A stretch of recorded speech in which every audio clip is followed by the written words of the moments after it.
अध्याय देवताओं द्वारा देवी की स्तुति। चंड मुंड के मुख से अंबिका के रूप की प्रशंसा सुनकर शुंभ का उनके पास दूध भेजना और दूध का निराश लौटना। इस उत्तर चरित्र के रुद्र ऋषि हैं, महासरस्वती देवता हैं, अनुष्टुप छंद हैं, भीमा शक्ति है, भ्रामरी बीज है, सूर्य तत्व है और सामवेद स्वरूप है। महासरस्वती जी की प्रसन्नता के लिए उत्तर चरित्र के पाठ में इनका विनियोग किया जाता है। जो अपने कर कमलों में घंटा, शूल, हल, शंख, मूसल, चक्र, धनुष और बाण धारण करती हैं। शरद ऋतु के शोभा संपन्न चंद्रमा के समान जिनकी मनोहर कांति है, जो तीनों लोकों की आधारभूता और शुंभ आदि दैत्यों का नाश करने वाली है तथा गौरी के शरीर से जिनका प्राकट्य हुआ है, उन महासरस्वती देवी का मैं निरंतर भजन करती हूँ। ऋषि कहते हैं, पूर्व काल में शुंभ और निशुंभ नामक असुरों ने अपने बल के घमंड में आकर सचीपति इंद्र के हाथ से तीनों लोगों का राज्य और यज्ञ भाग छीन लिए। वे ही दोनों सूर्य, चंद्रमा, कुबेर, यम और वरुण के अधिकार का भी उपयोग करने लगे। वायु और अग्नि का भी कार्य वे ही करने लगे। उन दोनों ने सब देवताओं को अपमानित, राज्य भ्रष्ट, पराजित तथा अधिकारहीन करके स्वर्ग से निकाल दिया। उन दोनों महान असुरों से तिरस्कृत देवताओं ने अपराजिता देवी का स्मरण किया और सोचा, जगदम्बा ने हम लोगों को वर दिया था कि आपत्ति काल में स्मरण करने पर मैं तुम्हारी सब आपत्तियों का तत्काल नाश कर दूंगी। यह विचार कर देवता गिरिराज हिमालय पर गए और वहां भगवती विष्णु माया की स्तुति करने लगे। देवता बोले, देवी को नमस्कार है, महादेवी शिवा को सर्वदा नमस्कार है, प्रकृति एवं भद्रा को प्रणाम है। हम लोग नियम पूर्वक जगदम्बा को नमस्कार करते हैं। रुद्रा को नमस्कार है, नित्या, गौरी एवं धात्री को नमस्कार है। ज्योत्सनामयी चंद्र रूपिणी तथा सुख स्वरूपा देवी को सतत प्रणाम है। शरणागतों का कल्याण करने वाली वृद्धि एवं सिद्धि रूपा देवी को हम बारंबार नमस्कार करते हैं। नैऋति राक्षसों की लक्ष्मी, राजाओं की लक्ष्मी तथा सर्वाणी शिव पत्नी स्वरूपा आप जगदम्बा को बार बार नमस्कार है। दुर्गा, दुर्गपारा, दुर्गम संकट से पार उतारने वाली, सारा सबकी सारभूता, सर्वकारिणी, ख्याति, कृष्णा और धूम्रा देवी को नमस्कार है। अत्यंत सौम्य एवं अत्यंत रौद्र रूपा देवी को हम नमस्कार करते हैं। उन्हें हमारा बारंबार प्रणाम है। जगत की आधारभूता कृति देवी को बारंबार प्रणाम है। जो देवी सब प्राणियों में विष्णु माया के नाम से कही जाती है, उनको नमस्कार, उनको नमस्कार, उनको बारंबार नमस्कार। जो देवी सब प्राणियों में चेतना कहलाती है, उनको नमस्कार, उनको नमस्कार, उनको बारंबार नमस्कार है। जो देवी सब प्राणियों में बुद्धि रूप से स्थित है, उनको नमस्कार, उनको नमस्कार, उनको बारंबार नमस्कार है। जो देवी सब प्राणियों में निद्रा रूप से स्थित है, उनको नमस्कार, उनको नमस्कार, उनको बारंबार नमस्कार है। जो देवी सब प्राणियों में क्षुधा रूप से स्थित है, उनको नमस्कार, उनको नमस्कार, उनको बारंबार नमस्कार है। जो देवी सब प्राणियों में छाया रूप से स्थित है, उनको नमस्कार, उनको नमस्कार, उनको बारंबार नमस्कार है। जो देवी सब प्राणियों में शक्ति रूप से स्थित है, उनको नमस्कार, उनको नमस्कार, उनको बारंबार नमस्कार है। जो देवी सब प्राणियों में तृष्णा रूप से स्थित है, उनको नमस्कार, उनको नमस्कार, उनको बारंबार नमस्कार है। जो देवी सब प्राणियों में शांति, क्षमा रूप से स्थित है, उनको नमस्कार, उनको नमस्कार, उनको बारंबार नमस्कार है। जो देवी सब प्राणियों में जाति रूप से स्थित है, उनको नमस्कार, उनको नमस्कार, उनको बारंबार नमस्कार है। जो देवी सब प्राणियों में लज्जा रूप से स्थित है, उनको नमस्कार, उनको नमस्कार, उनको बारंबार नमस्कार है। जो देवी सब प्राणियों में शांति रूप से स्थित है, उनको नमस्कार, उनको नमस्कार, उनको बारंबार नमस्कार है।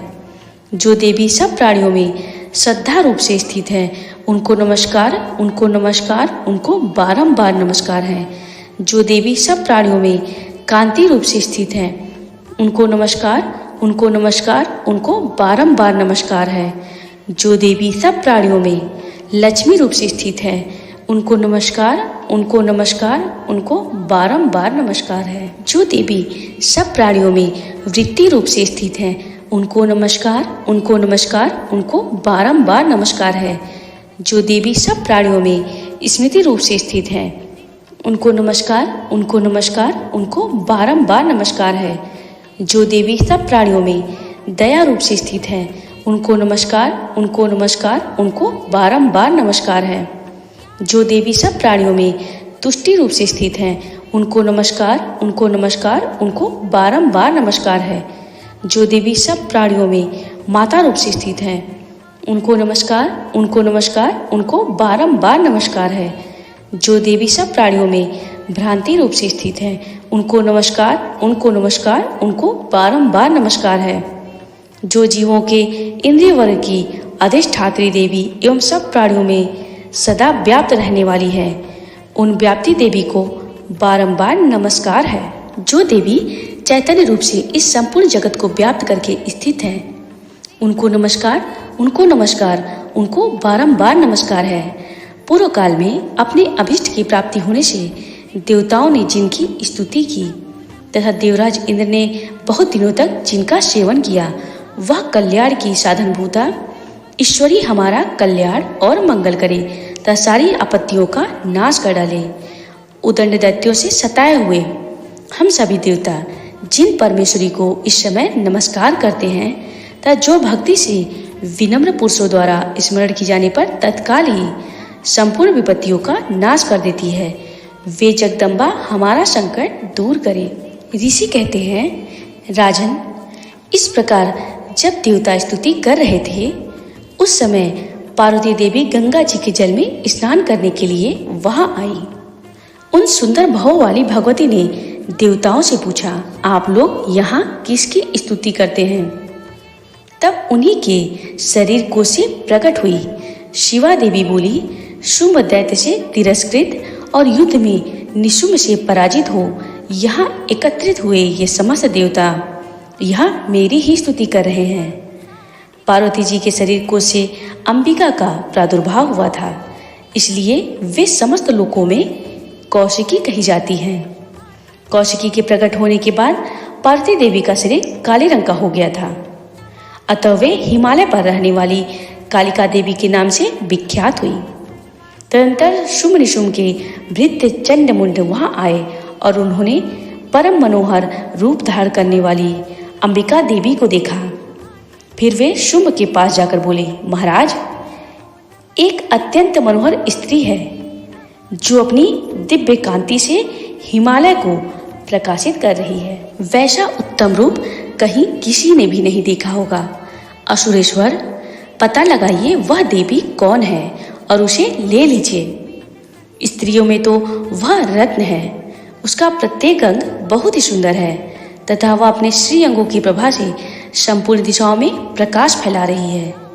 दैत्यराज, अभी वह हिमालय पर ही मौजूद है, आप उसे देख सकते हैं। प्रभु, तीनों लोकों में मणि, हाथी और घोड़े आदि जितने भी रत्न हैं, वे सब इस समय आपके घर में शोभा पाते हैं। हाथियों में रत्नभूत ऐरावत, यह परिजात का वृक्ष और यह उच्च सवा घोड़ा, यह सब आपने इंद्र से ले लिया है। हंसों से जुता हुआ यह विमान भी आपके आंगन में शोभा पाता है। यह रत्नभूत अद्भुत विमान जो पहले ब्रह्मा जी के पास था, अब आपके यहाँ लाया गया है।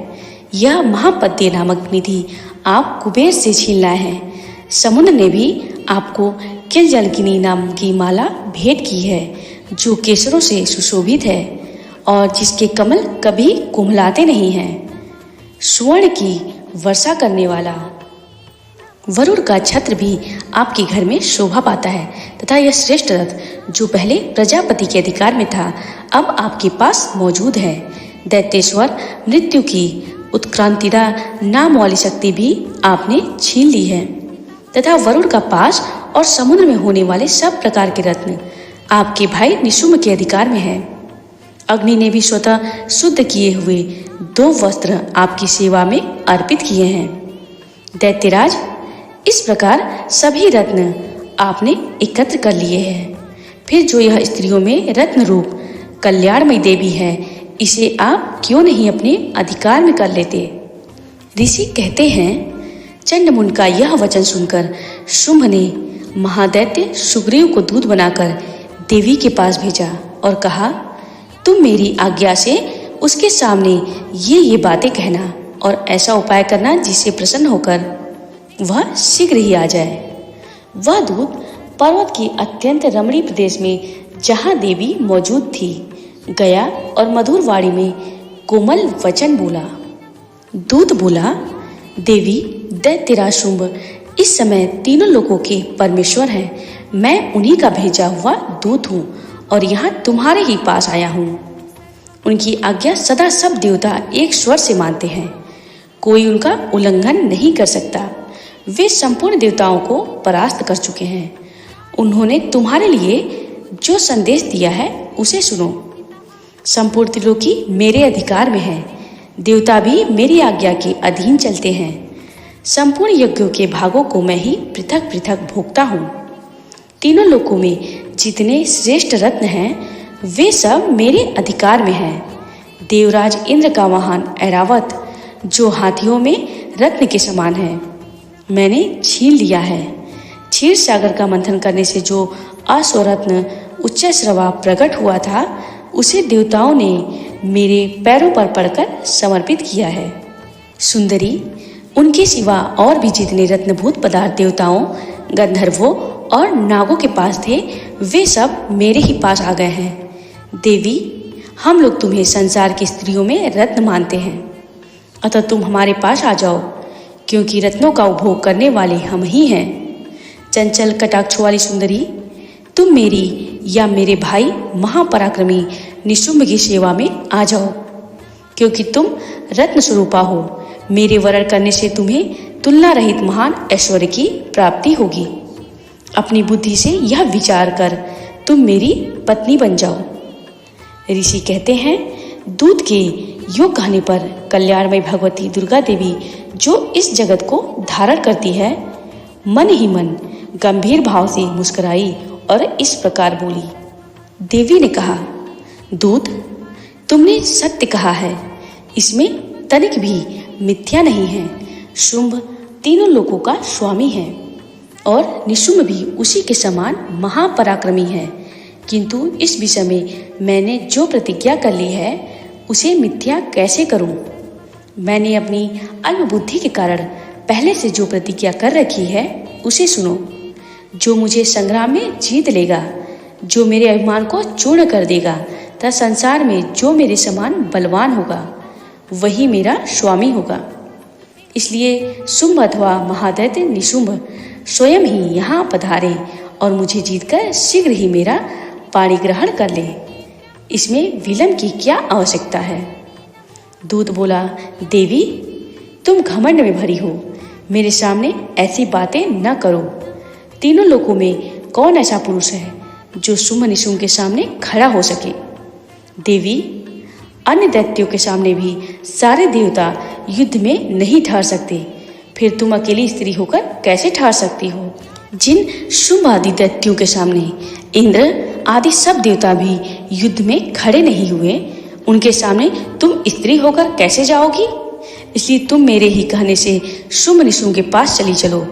ऐसा करने से तुम्हारे गौरव की रक्षा होगी, अन्यथा जब वे केस पकड़कर घसीटेंगे तब तुम्हें अपनी प्रतिष्ठा खोकर जाना पड़ेगा। देवी ने कहा, तुम्हारा कहना ठीक है, शुंभ बलवान है और निशुंभ भी बड़े पराक्रमी हैं, किंतु क्या करूं? मैंने पहले बिना सोचे समझे प्रतिज्ञा कर ली है, अतः अब तुम जाओ। मैंने तुमसे जो कुछ कहा है वह सब दैत्यराज से आदरपूर्वक कहना, फिर वे जो उचित जान पड़े करे।